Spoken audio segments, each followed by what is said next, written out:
Hi hello, இன்றைக்கி சூப்பரான ஒரு முருங்கைக்கீரை பொரியல் தாங்க பண்ண போகிறோம். முட்டை போட்டு முருங்கைக்கீரை பொரியல் எப்படி செய்யலான்னு பார்க்கலாம் வாங்க. ஃபஸ்ட்டு ஒரு பேன் சூடு பண்ணிக்கலாம். 2 ஸ்பூன் ஆயில் விட்டுக்கலாம். கொஞ்சமாக கடுகு, உளுத்தம் பருப்பு 1/2 ஸ்பூன் சேர்த்துக்கலாம். கடலைப்பருப்பு 1 ஸ்பூன் சேர்த்துக்கலாம். சேர்த்துட்டு எல்லாத்தையும் ஒன்றா மிக்ஸ் பண்ணிடலாம். நல்லா கலந்து விட்டுக்கோங்க. நல்லா கலர் சேஞ்ச் ஆகிற வரையும் நல்லா வறுத்துடலாம். இப்போ 3 காஞ்ச மிளகாய் கிள்ளி போட்டிருக்கேன். அதையும் போட்டுட்டு நல்லா வதக்கி விட்டுடலாம். 2 வெங்காயம் கட் பண்ணி வச்சுருக்கேன், அதையும் சேர்த்துக்கலாம். சேர்த்துட்டு நல்லா கலர் சேஞ்ச் ஆகிற வரையும் நல்லா வறுத்து எடுத்துக்கலாம். நல்லா வதக்கிடுங்க. இப்போ 1/2 ஸ்பூன் மஞ்சள்தூள் சேர்த்துக்கிறேன். தேவையான அளவு உப்பு சேர்த்துக்கலாம். சேர்த்துட்டு நல்லா கலந்து விட்டுக்கோங்க. மஞ்சத்தூள் உப்பு எல்லாம் சேர்கிற வரையும் நல்லா கலந்து விட்டுக்கலாம்.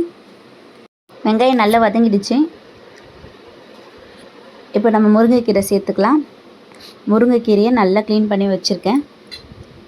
சேர்த்துட்டு நல்லா கலந்து விட்டுடலாம். முருங்கைக்கீரை அலசி போடுற தண்ணியே கரெக்டாக இருக்குங்க. அப்படி தண்ணி உங்களுக்கு இல்லைன்னா நீங்கள் தண்ணி தெளிச்சுக்கோங்க. தெளிச்சுட்டு நல்லா கலந்து விட்டுக்கலாம். முருங்கைக்கீரை இந்த தண்ணியிலே நல்லா வெந்துடுங்க.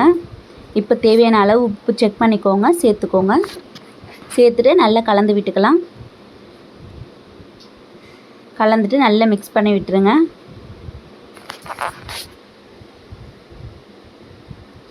இப்போ முட்டை ஊற்றுறதுக்கு நம்ம நடுவில் இந்த மாதிரி கொஞ்சம் விலகி விட்டுடலாம். கீரையெல்லாம்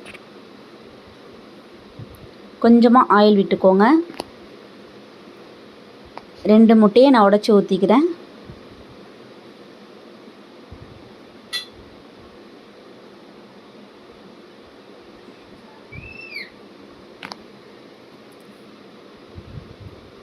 ரெண்டு முட்டையை உடைச்சி ஊற்றிட்டு அது அப்படியே கலர வேணாம், அப்படியே கொஞ்ச நேரம் விட்டுருங்க. அப்போ தான் பீஸ் பீஸாக நல்லா கிடைக்கும் ஒரு முட்டை. இல்லைனா மொத்தமாக கீரையோடு சேர்ந்து அது ஒரு மாதிரி ஆகிடும். இப்போ கலந்து விட்டுக்கோங்க. முட்டையை நல்லா மிக்ஸ் பண்ணி விட்டுடலாம். ஃபஸ்ட்டு முட்டையை மட்டும் நல்லா கலந்துட்டு அப்புறமா கீரையோடு நீங்கள் மிக்ஸ் பண்ணுங்கள். இப்பயே பண்ணிங்கன்னா கீரையும் மொத்தமாக சேர்ந்துடும். முட்டை தனித்தனியாக இருந்தால் தான் டேஸ்ட்டாக இருக்கும். இப்போ முருங்கைக்கீரையோடு நம்ம அப்படியே சேர்த்துக்கலாம். கொஞ்சம் கொஞ்சமாக சேர்த்து நல்லா கலரி விட்டுருங்க முழுமையாக. இப்படி செஞ்சு சாப்பிட்டிங்கன்னா நல்லா டேஸ்ட்டாகவும் இருக்கும். குழந்தைங்க நல்லா விரும்பியும் சாப்பிடும். முருங்கைக்கீரை ரொம்ப ரொம்ப நம்ம உடம்புக்கு நல்லதுங்க.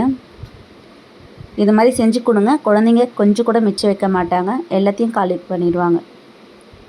செஞ்சு பாருங்கள், எப்படின்னு கமெண்ட் பண்ணுங்கள். தேங்க்யூ.